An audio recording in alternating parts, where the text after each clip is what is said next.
What's up, guys? VCU 73, Fordham 61. Greetings from the Siegel Center in what was a very strange atmosphere tonight, as many, I imagine all of you know. Fans were not allowed into this game amid the ongoing water crisis in the Richmond region. I didn't have water for about 12 hours. I was one of the lucky ones. Mine didn't go out until later yesterday afternoon, and I got it back this morning. So I've been quite lucky. We don't have it at the office. I have lots of friends who don't have it. It seems now that outages have spread a little bit out to the West End. I know that Henrico's on a boil water advisory. So a lot going on in that regard, and people were holding out hope for a long time that VCU was going to be able to play this game with fans. Ed McLaughlin came out earlier in a statement from athletics and said that VCU had assurances that they would have running water by game time tonight. I did a live update from the bathrooms prior to tip-off, and toilets were flushing. We had the sink relatively functional, but it's clearly not at 100%. I imagine that not being able to have fans tonight is largely a safety concern, right? Obviously, you got to have running water for bathrooms. None of us are going to be able to drink it anyway because we're going to be under a boil water advisory for the rest of the week. But I think the big thing is the sprinklers and it being a fire hazard. If you put 7,600 people in this arena and the sprinklers aren't fully operational, I think that's the big safety concern there. So VCU was not able to have any fans in this game. It felt a lot like the pandemic. Ryan Odom showed up to a team meeting earlier before this game with a mask on and told all of his players that there were masks under their seats and that they were going to need to be wearing them for the game tonight. He was trying to lighten the mood a little bit amid what's obviously a very serious issue that's affecting a lot of people here in the greater Richmond area. Odom said after the game that he was able to use that as a teaching moment, in addition to the fires right now in California, to try and teach his kids to keep things in perspective, be grateful for what they have, be grateful that they get to go play a basketball game while a lot of people are struggling for drinking water. So important perspective to have. Strange, quiet atmosphere in this arena tonight. I was not the VCU reporter during the pandemic. As many of you know, it was my good friend Wayne Epps and former colleague at the Times-Dispatch. I don't think I covered a pandemic-era game here. I covered a good few high school games during the pandemic, a couple of college football games, I think a JMU basketball game in that time. So I experienced some pandemic-era sports settings, and it was always eerie.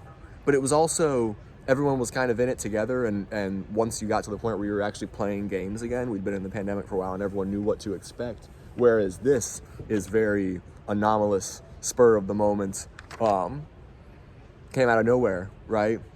After the storm hit over the weekend, I don't think that, Monday and even Tuesday, people were expecting this game to be played without fans.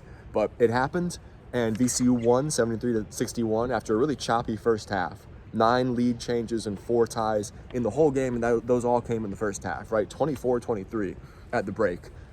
It was ugly. It was really a Fordham-type game, how they would want to grind out a result. They were very much in it at that juncture. Jafet Medor had 19 points for them. Matt Zona was also really good, ended up with 14. And then VCU, as they've been able to do on quite a few occasions this season, made halftime adjustments and turned things around in the second half and opened the second half on an 8-0 run and were able to keep Fordham at arm's length the rest of the way. The Rams from the Bronx, I hate it when VCU plays Rhode Island and Fordham. Drives me crazy. Too many Rams in the A-10. Also Colorado State earlier in the season. That's got to be, I saw someone post something about that. That's got to be some sort of record with VCU playing a team with the same mascot on 3 different teams with the same mascot in the same season. And it's always confusing to write. I have to write the Rams from the Bronx and the Rams from Richmond and the black and gold and get creative with my references there. But I'll get to the point here. Joe Bamisile, 18 points, 8 rebounds. Max Shulga, 16 points, 6 rebounds, 4 assists. They were both really good after kind of down games offensively and shooting-wise for them at Loyola when other guys stepped up. Joe and Max both found the offensive rhythm today. Jack Clark, 5 points, 11 rebounds, continues to be huge on the glass for VCU. And Luke Bamboye, my goodness, 8 points, 7 rebounds, 3 blocks, team high 19 over plus minus. That freshman is really blossoming into his role for this team. And we asked the guys about the psychology, right, of playing in an empty arena, especially when it's a home arena and you only learned today that you weren't going to have fans here. You got to hype yourself up a little bit, right? and the bench has got to be a little louder. You got to communicate as much as possible. We were able to hear a lot of that today, which was fascinating to be able to hear all of the on-court communication. Sorry, you're good. No worries. I'm sorry. They're cleaning the Siegel Center here. I'll move down here. Thank you, man. And so you could hear everything that was being said from the benches, which was fascinating, right? And you could also hear Philip Russell's trash talk the whole game, which was awesome. And I think even Luke said something about that in the post-game press conference about like Phil's mentality and competitiveness is even more important in a game like this because you've got to hype yourself up a little bit. And so to have a guy like that who's a competitor like Philip Russell is, I think is extra important when you're kind of having to search within yourself to find, you know, the energy that the fans would otherwise give you in a normal atmosphere. And Phil didn't shoot it well today. He was 1 of 12 from the floor, but 5 points, 5 assists, and he still ended up 18 over on the plus minus. So he helped this team win with his defense, with his competitiveness, with his mentality. Luke continues to be nationally elite as a shot blocker. His offensive game is starting to come around a little bit too. Matt Shelton-Need asked some good questions about that in the post-game presser, and had an alley-oop off of Joe Bamaseal lob. That was a key sequence in the second half when VCU really pulled away and built a 16-point lead, 60-44. And then Fordham made things nervy. I think cut it to as few as 6 or 7 there in the late stages, but then had to foul.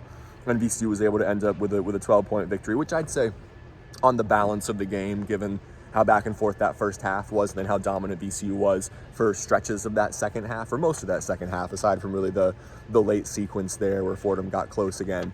It is a fair result on the balance of play here, right? A 12-point win for VCU behind Shulga and Bamaseal. And then you had other guys contribute. 1, 2, 3, 4, 5, 6, 7, 8, 9, 10 Rams on the score sheet. So the scoring came from everywhere. Like I said, Clark only 5 points, but 11 rebounds. He's attacking the cup more. Matt asked a really good question about that too to Odom in the post-game presser because we've noticed it over the last few games with Jack Clark not settling for those outside shots because they're just not falling for him right now. Putting the ball on the deck, attacking the basket. He can help this team offensively that way. And Fats Billups played some good minutes too. He was in late in that game. He is steadily earning Odom's trust. I think you can see that. Coach has talked about that.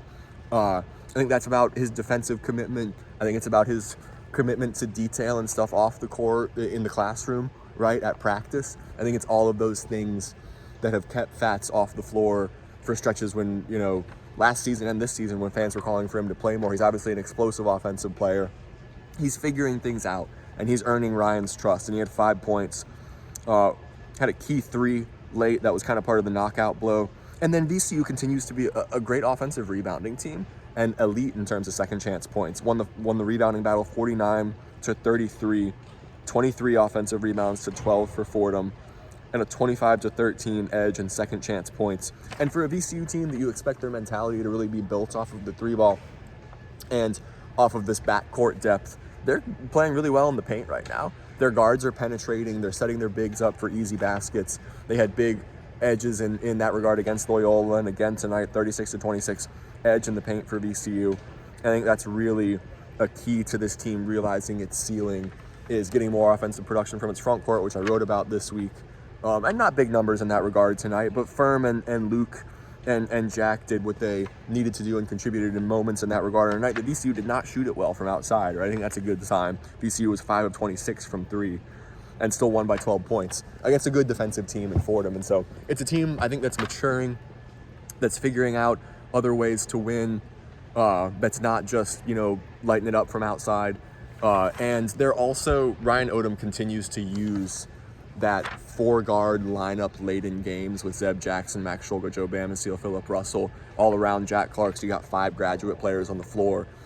It's that experience that he wants to lean on in crunch time, and it's helped VCU close out games here recently. So we missed you tonight, Ram Nation. This sucked, not being able to get people in here for this game. As Ed alluded to in his statement earlier, you know, you want to give people, when they're going through a time of strife like that, the escape that sports are supposed to be, and the communal moments of excitement and of support that sports are supposed to be, that VCU basketball is supposed to be for the Richmond community. So that sucked not to be able to have everyone in here. I'm going to write about that later in the week for my Sunday column. But VCU gets a win that it had to have, right, in the complexion of the conference. You couldn't drop a home game to Fordham. And that's another difficult aspect of this, right? You couldn't drop a home game to Fordham, and all of a sudden you really didn't have home court advantage. Obviously, they've got to travel. VCU doesn't, but it's not the same. Siegel Center, it's not the life-altering, experience, more life-altering than a 10-day trip to Europe. I'm not sure it's quite that when there's no fans in here. The line dropped from 18.5 to 16.5 before the game. It's only a couple points, but still, it's a nod to the fact that this is not the same atmosphere without the awesome VCU fans in here. So we missed you. I know the team missed you tonight. I know athletics missed you guys, but St. Louis on Tuesday. St. Louis took down St. Bonaventure today. I forget what that final was. We were talking about it in the press conference afterwards. So all of a sudden, that's an enormous game near the top of the A10 against St. Louis on Tuesday. I'm sure there'll be some pent-up excitement for a VCU fan base that wasn't able to be in attendance tonight for that one. So that's going to be an awesome environment. Rams to 12-4, 2-1 in the A10. And they've got some momentum now headed into a huge one against the Billikens on Tuesday. So thank you guys so much for following along the coverage. I did live updates, and we'll have takeaways up in the morning and a column kind of on the atmosphere situation here later in the week. So everyone stay hydrated best you can. I have water, so seriously, if anyone needs, hit me up. If you're in Richmond and you follow the coverage, and I know you're in the VCU community, you can come get a shower if you need to, and I got drinking water and everything. So people stay hydrated and hang in there. Richmond, we will get through this together, and hopefully on Tuesday we'll be on the other side of it and we can have an awesome atmosphere here in the Siegel Center. Thank you guys.